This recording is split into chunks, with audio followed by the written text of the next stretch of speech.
Tyra here. I'd like to welcome you guys to another review of I May Destroy You, Season 1, Episode 4. Now, last video, I said that was Episode 4. Clearly, I was wrong. Honest mistake. Bear with these struggle reviews. So this one is titled, That Was Fun. There was absolutely nothing fun about this episode. It's a very hard episode. And I just really don't appreciate them slapping me in the face with all this trauma. So we get into the episode and we see that Arabella is finally talking to a therapist, which is great. A black therapist. See you, girl. Which is good to see because we don't see a lot of black professionals on TV helping other black people. So she's talking to her, trying to see how she's kind of dealing with what's happened to her, how she's processing it, and what is she doing to process it. And Arabella, in a roundabout way, is kind of avoiding the question, talking about it, but not talking about the trauma, and doing what she's been doing the past 3 episodes, just kind of being very nonchalant, avoiding it, not accepting it.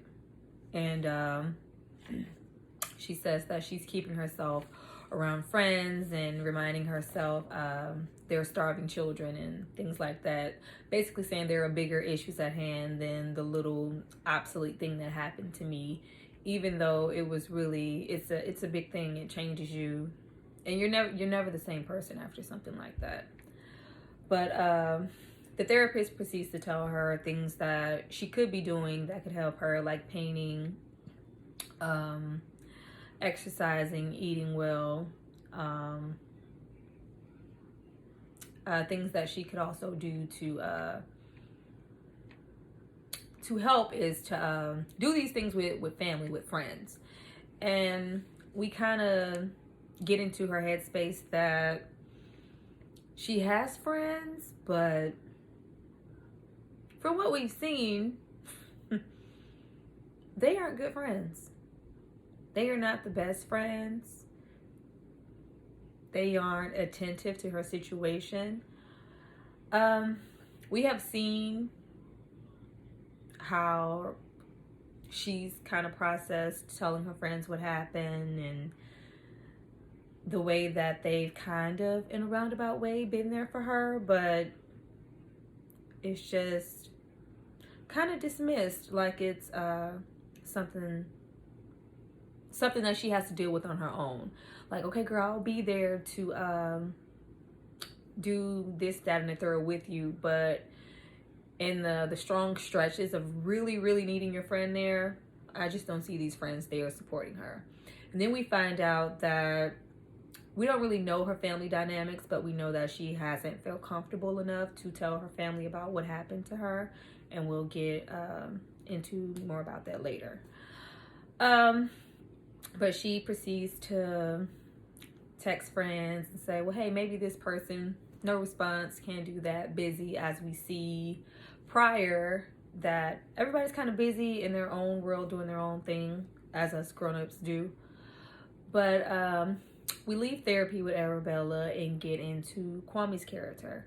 We don't know anything about Kwame at this point besides that he is gay or bisexual or one of those gazillion terms men, and he's just been the quiet friend so far, and he was there to support her when she did go to the station to file a report.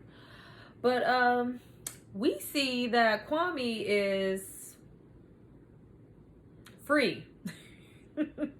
Kwame is very much so free and gay, but also at the very same time, Kwame is very much hidden. Kwame is in the supermarket with his grandma shopping, gets a text, and I'm not sure exactly what the text says, but it's, I'm in the bathroom, come bring your sexy blah, blah, blah here. Kwame goes in the bathroom right away, leaves grandma shopping, performs oral sex on some stranger. As far as we can see, it's just some random stranger in the shop. Kwame goes to the register to check out. There he is, checking the grandma out, beeping the products, ringing them up, and Kwame is avoiding eye contact. The cashier is avoiding eye contact. So it's shown that, okay, we can have these seriously sexual, hyper intense, let's get this out of the way right now, we might not have another chance, opportunities, and then we don't say anything after that. So Kwame is very out, but he's also very hidden all at the same time. I don't know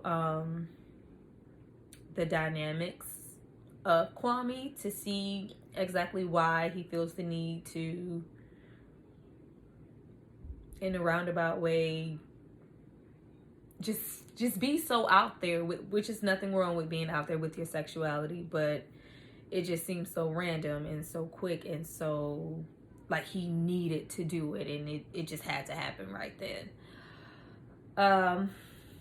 We see Arabella. She leaves therapy and winds up in an aerobics class with Kwame.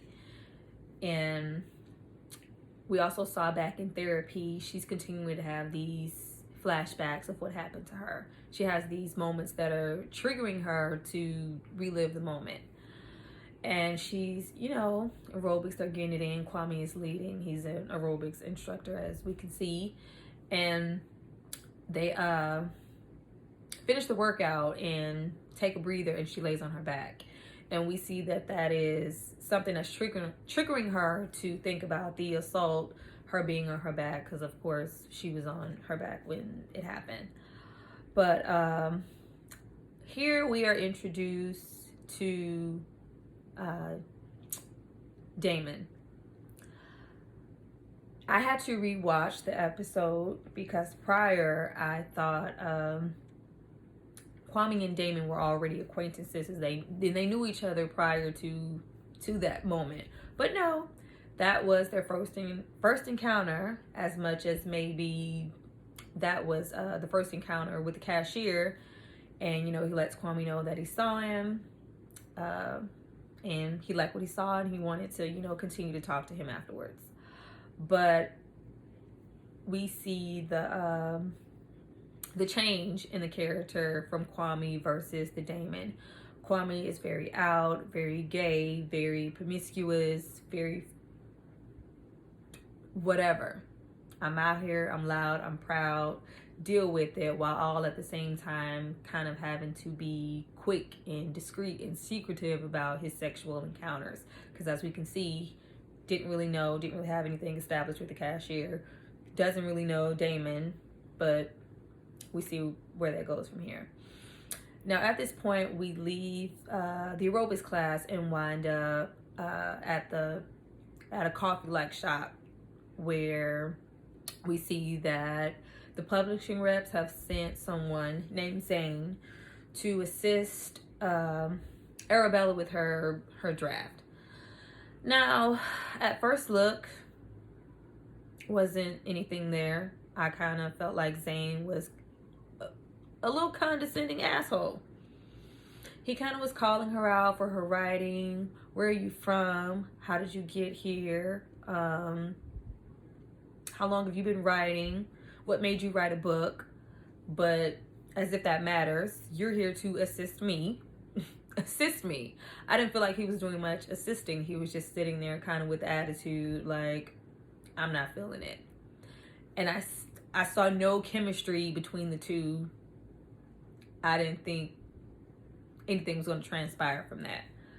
But besides that, we see that Arabella is becoming very much uncomfortable, and she's trying to avoid triggers, which is why they end up at the coffee shop and don't want to go to the office. We see that Arabella doesn't want to go back to the office, and she prefers to stay in the shop because the office is a trigger. That's where she wound up after the incident. So she opts to stay there. after the foolery with Zayn, we see that she is still being triggered by just people interacting and drinks being around, liquor, alcohol. She's like, I'm fine. I'm not going to have anything. I don't want anything from anybody. And she's there, but she's not 100% there. And we see that in every aspect of Arabella's coming and going. She's there in a roundabout way, but her mind is still without assault, but she's not dealing with it. We have yet to actually see her sit with the therapist, the friend, whomever, Biagio, and really discuss, this is what happened to me. This is how I feel about it. There's no acceptance happening. So since she's being triggered, she was triggered at the therapist's office. She was triggered lying on her back during aerobics. Now she's triggered from seeing drinks and everybody just casually being in a roundabout way. But just like at the club, she was being casual and with friends in a roundabout way, and you know, someone put something in her drink. So it just becomes too much, and you know, she wraps it up with Zayn, says that she'll, you know, link up with him later, and she's trying to get away from these red flags, these triggers, and we see her. She goes home, but we'll get back to that later. We cut to Kwame and Damon kind of talking, and Damon is letting him know, you know, this is my first time talking to someone like you, and the fact that he couldn't physically say gay. Damon is nowhere near free, gay, open, loud, and proud as Kwame. Even his demeanor, he's very soft, very laid back, very just reserved. He's not there yet. I'm thinking that this is probably Damon's first sexually like gay encounter, and he's nervous. He knows that this is something that he wants to explore, but he's just not sure how to go about it. But it is clear that he likes Damon, and Damon likes him. Damon, you know, lets it be known that, you know, his grandma is where he lives, and now we know that Kwame's father is visiting, and that his father is not too accepting of him being gay. So they establish, you know, that they do want to have sex with each other or whatever, and can't go to my house, can't go to yours. And this is where I was just like, well, damn, like, nobody can get a room. We couldn't get a room. We couldn't do anything else except for look for a third party on, I believe it was Grindr. That was like really off, and you know, everybody, oh well, you know, everybody doesn't have money like that for child. That just seemed like such a long way to go about being with each other. And of course, Damon is like, you know, I'm not scared. Damon is focused on just having a moment with Kwame to explore his newfound sexuality. I felt like he wasn't content with Damon sexually. I felt like he needs to prove himself, and he needed a challenge, and you know, we can get a third party. Would you be okay? Would you be comfortable? It just felt like he had something to prove versus them just spending time alone one-on-one. And that maybe I just saw him maybe using his sexuality as a tool, or just something that empowered him, and just kind of going about it the wrong way. I just felt like it was just such a missed opportunity for them to be alone and share a special experience with someone that you just met, first of all. But it was very easy with them. It felt like we were looking at people who've known each other for a long time. But I just really liked Damon. He was just really sweet. So they agree, you know, if you find a third party, we can use their place, or whatever occurs. I'm not scared. I'm open to it. We cut back to Arabella. She goes home, and I believe it's her brother who opens the door, and she bypasses him and guns for what I'm guessing is her old bedroom, and grabs colors. She doesn't say much to her brother.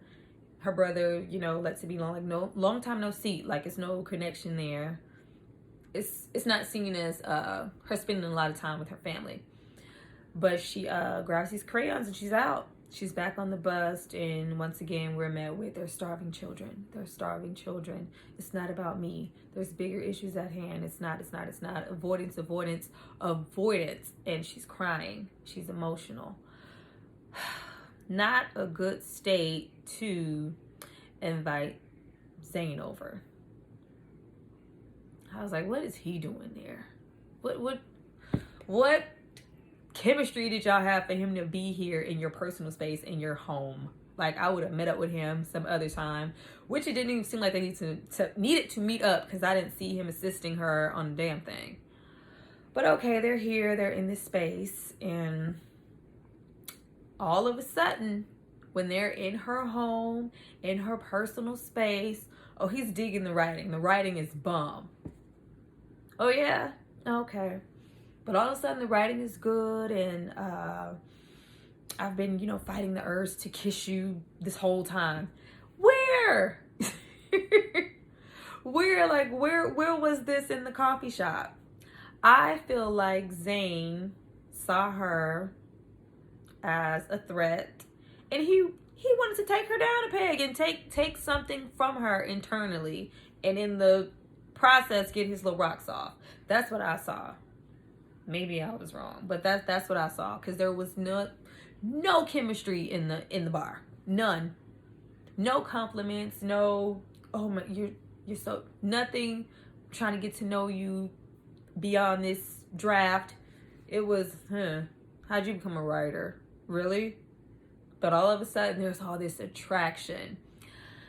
I was hoping at this moment Arabella wouldn't add trauma on top of trauma and invite someone that I just felt like really didn't need to be in her headspace at that moment. No. Not only do we let these people in our headspace, we let these people in our temple, in our body. I was like, no.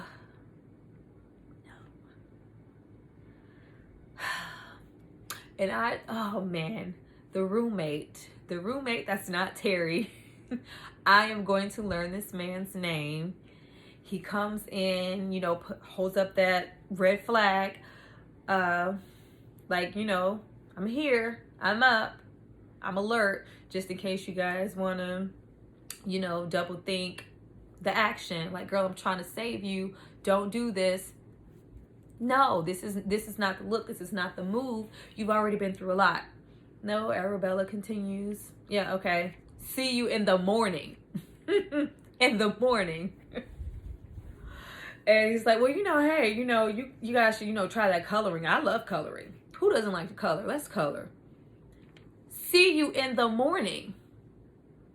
Like, here we see that Arabella, I felt like she was trying to ease another trauma with the wrong thing. I'm glad at this point that it's not drugs after episode 3. But we just see her kind of trying to take back her sex because something was taken from her. Her body was, traumatized. Her soul has been traumatized. I'm sure her spirit, she's broken. This person who sexually assaulted her took that freedom of sex away from her. So she saw this as a moment to take it back with the wrong person.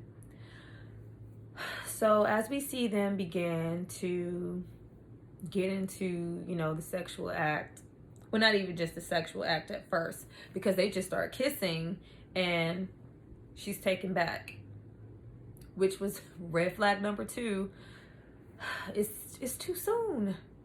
you have not healed yet, and you're trying to escape and not think about this and take something back that was stolen from you with Zane.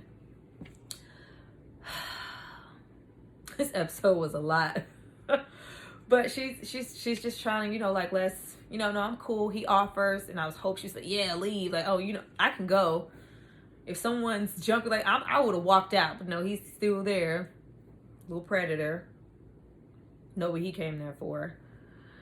He stays. Once again, we see this picture fall off the wall. Like, just throw the whole picture away. But I think it's something significant when that picture falls off. It's a picture of just a man just standing. I'm not sure if he's naked or what, but he's standing. And every traumatic experience that we've seen, when she is in her bedroom, that picture falls off. She's in that bedroom, red zone with Zane. That picture fell off. But Arabella, she continues. We cut back to Kwame and Damien. They're walking. Oh, I'm just gonna skip a whole scene, right? We see Damon. We see Kwame. He's scrolling on Grindr, trying to find a mate. Says tops, bottoms, left and rights, and all that other stuff. And he gets a suitor. Horny Man 808. Nice name, huh? I don't know, maybe it's a Grindr thing to have those type of names. Horny Man 808. And I'm thinking this is the same app that he connected with someone, and the cashier just happened to be in the store because they didn't know each other. But obviously this is a thing for Kwame. We saw him first episode. Hey, I gotta go, I gotta ding. This is Kwame's life. This is what he does. So him and, you know, Damien link up to go to Horny Man 808's place, but they pause, and Kwame and Damien share a moment where he lets him know, like, you know, you don't have to do anything, and Damien's scared, like, what, do I have to do something with him? Damien is there for Kwame. This could have been a one-on-one situation.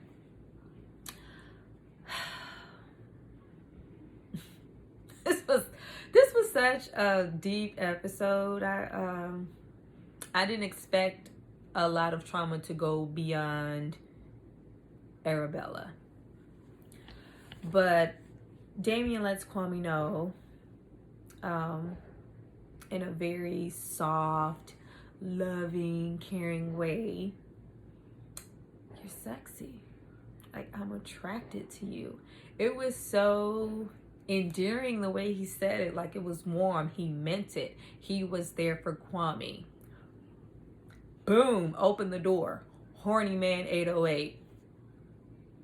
This big, robust, large, domineering, hey, yeah, come in, huge man.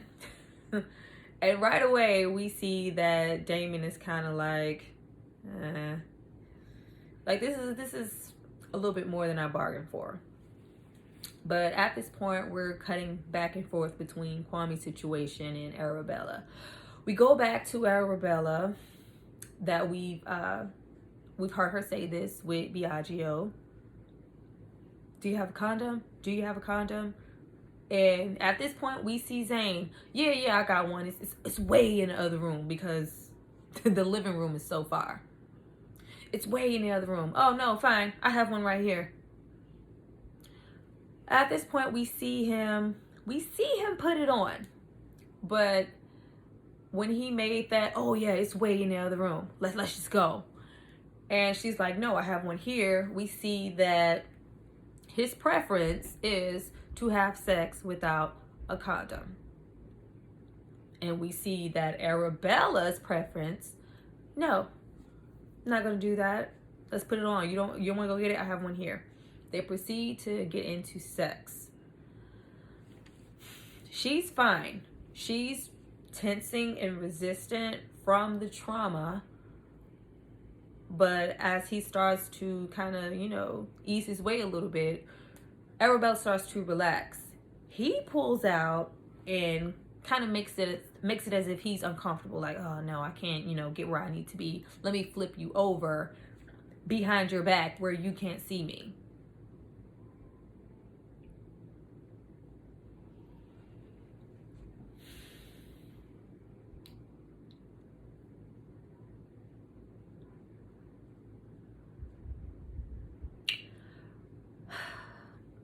I saw you put it on and I was very comfortable with this sexual act, but you proceed to flip me over for your comfort, and so I can't see you, and slide it on back off.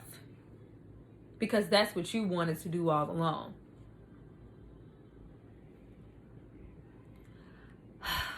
I really hated to see her in this moment.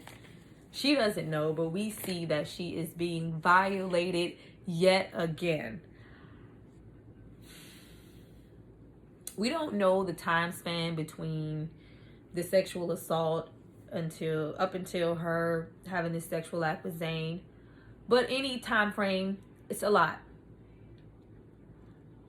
Now, some people will go, well, people do that all the time. This is small, it's nothing. It's something, because it's a problem. Because if I let it be known, I am willing to have sex with you, about these guidelines. And using a condom is important. I don't know you. I just met you today. Do I want to have sex with you? Am I willing to engage in sex with you? Yes.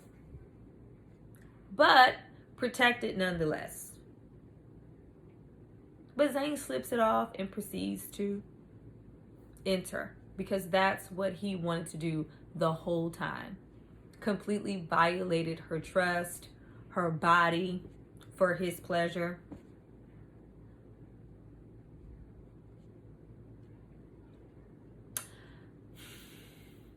I just saw her enduring the bathroom scene all over again, to a certain extent. But let's go back to Kwame. So we see Kwame, Damon, and Horny Man 808 proceed to they're talking, getting to know each other in a roundabout way. Kwame is there for everything. He's there for them both. I think Kwame envisioned him having a threesome, and you got this big, strong, yet soft, not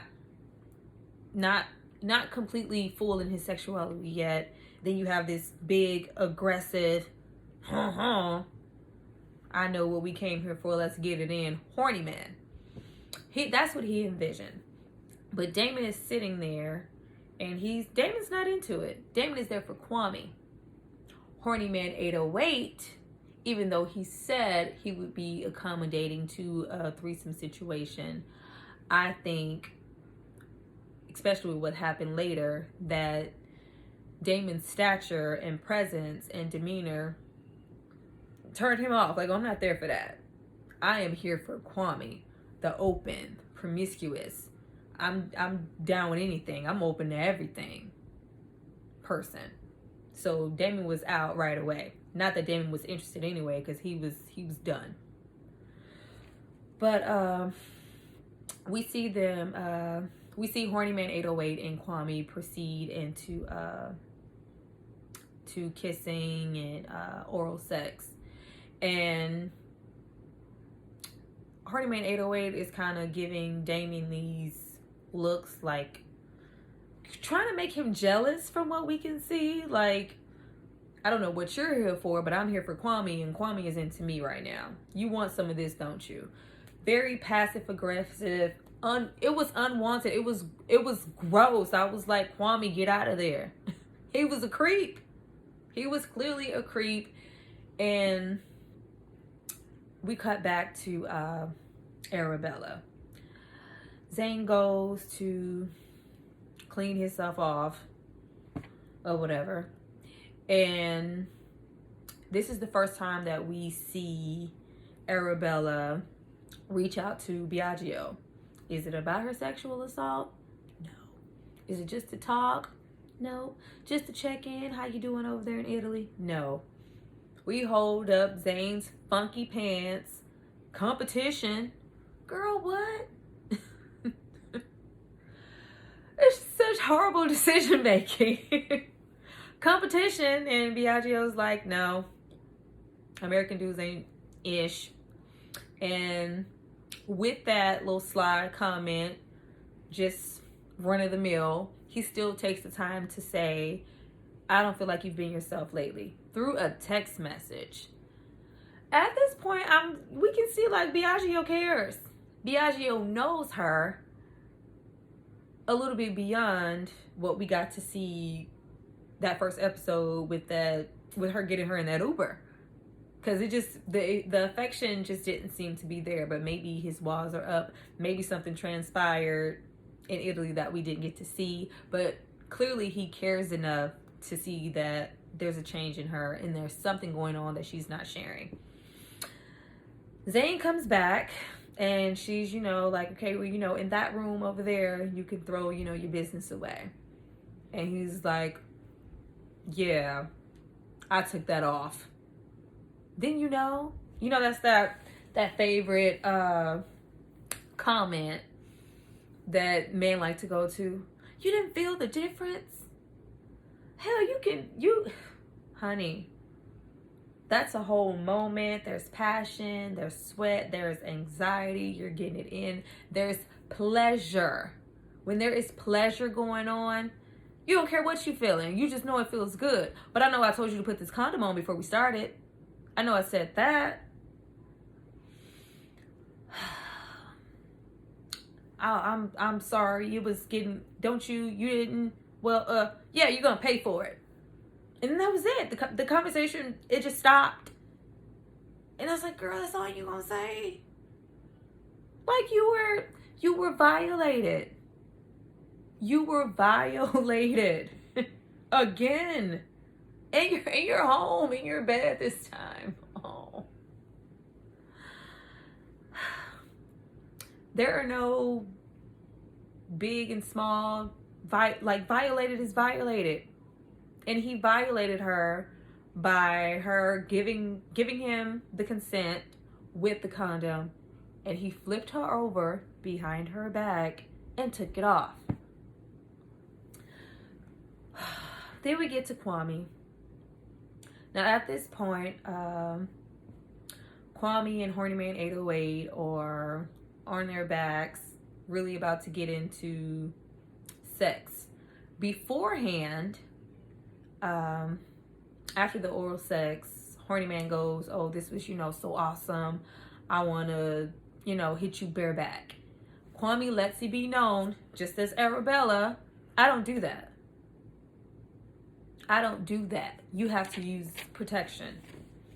And he was like, oh, well, I thought you were into everything. I thought you liked everything. Yeah, everything but that. I don't do that. We can be into everything and still use protection, can't we? Say, okay, yeah, whatever. Goes, gets his condom, no problem. Proceeds to have sex with Kwame.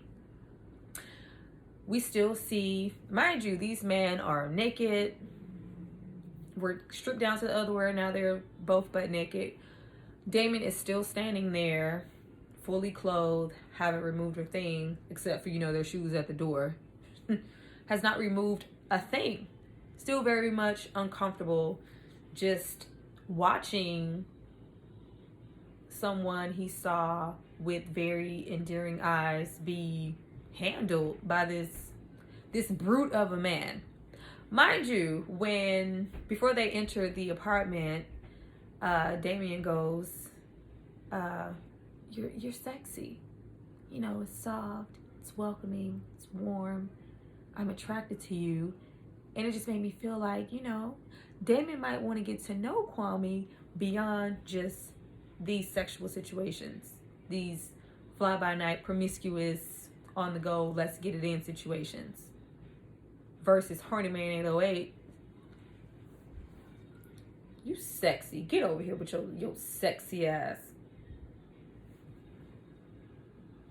And Kwame goes. He goes for it. He floats on over there. It's like, you like that?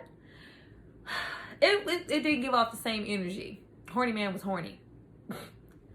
But Damon isn't into it. He's not there for it. And Damon's like, I'm gonna go. I was like, no, Damon. Don't leave him there. Now, at first watch, when I thought that they knew each other prior, I was like, oh my goodness, here we go. Another friend. Just leaving a friend in a not so safe situation. Terry. But no, they didn't know each other. I still was begging, like, please don't leave him there. It was just something about Horny Man 808, and I just did not want Damon to leave.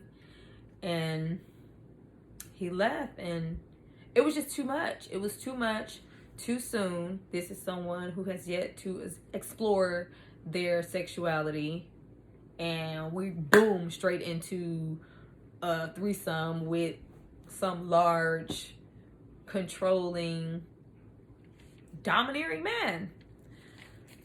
So he leaves, and they proceed to finish. And Kwame's like, I'm gonna go. Now, upon him opening the door, we didn't really see, well, I didn't see how much of a difference in size and stature there was between Horny Man and Kwame, but he's pretty big. Very much so big. And we saw him come to the door. We saw them interacting, but it was mostly sitting. Very big dude. Kwame's leaving, closes the door very aggressively, so much that it hurts Kwame's hand. And I was just hoping, I was like, did Damon leave? Is he waiting outside the door? Or did he leave? No, honey, Damon was gone. I was like, no. He's like, oh, I'm just playing, just come and sit down. Just come sit down. And Kwame is already questioning, why do I need to sit down? I'm trying to dip. Just come, it's okay. Like he's gonna put some ice on his finger or something. Before Kwame can even turn his back, Horny Man's underwear are down yet again. And we see Kwame go, no, I don't wanna have, we're not having sex again. Pushes Kwame forcefully on the bed, forcefully enters him, and proceeds to assault him. It was so much. I had never seen those kind of dynamics with two gay men. It was very, very hard to see Kwame be so, he was so vulnerable. He looked so weak. It was hard. It was difficult. It was difficult for me to watch. I felt so sorry for him. And, he's telling him, get off of me. I said no. And he, forcefully enters him. It was so brutal and so casual for Horny Man 808, because he does what he needs to do. And it's like, oh, yeah, I'm a bad boy. What?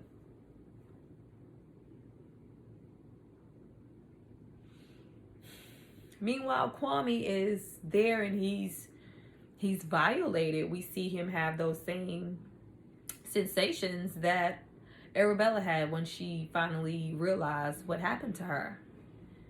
Very hard to see. And he leaves the apartment. He's very, and we see that they've already, had their encounter and he leaves. Clearly this man has, you got to think about, this man has, ejaculated, he's sweated and all of this stuff on Kwame, and you have to walk out with that on you. You walk out, waiting for his Uber with that scent, that man, his essence all over him. His body has been violated in the worst way, and it's really hard because you've already seen him give his consent to have sex with this man. Very, willing to be there, came to his apartment willingly, had sex with him a first time, but, was violated a second time. And you could just imagine how hard that would be to explain to something like a police department or even to a friend. Because we see that Kwame is that, sexually free, promiscuous, get in where I fit in friend. So you go to this place willingly and, something is taken from you. Oh, Kwame was about to take me there. Oh, we get back to Arabella, and her and Zane are leaving a local, drugstore situation where he goes to purchase this Plan B, very casual. And Arabella is she's cool. She's cool. I don't know if she's avoiding what happened or him violating her in another way. But it's just like, yeah, eating chips, got this Plan B. Boy, you play too much. No. No. No. He's not it. He is not it. Who is it is the person you keep avoiding and putting the phone down for in competition. Where is Biagio, honey? You might need to relocate. Whew. But we see Kwame. He scrolls through his phone, who can he call? I thought he was going to call the police. But he calls Arabella, which was nice to see. That I felt like when her situation happened, she felt comfortable enough in her womanhood to go, this is what happened to me, Fran. I need your support. Can you, meet me at the station? This is what I thought was going to happen. But Kwame answers, and it's like, oh, hey, babe, I just called to say goodnight. And doesn't say anything about it. And Arabella didn't pick up on it. I just don't understand these friends. I have friends when something is wrong, I can get it in a text message. Especially when you answer the phone and you hear your friend and you hear a different twang in their voice, they don't sound right. When you know your friends and you're close and you consider we're like damn near family, She didn't know. But we see Kwame on the other end crying.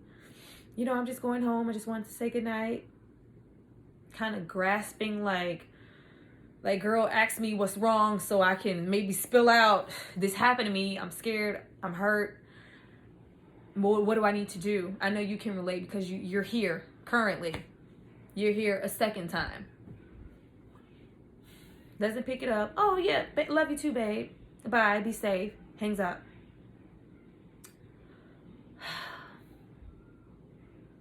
Arabella kind of made me mad this episode. But these are, real life situations. These are the things that happen. Well, I hope you guys enjoyed it. That was fun. I May Destroy You. I hope you guys return for another review. If I missed anything, please make a comment. Please subscribe and like my video. I'll check with you guys later. Bye.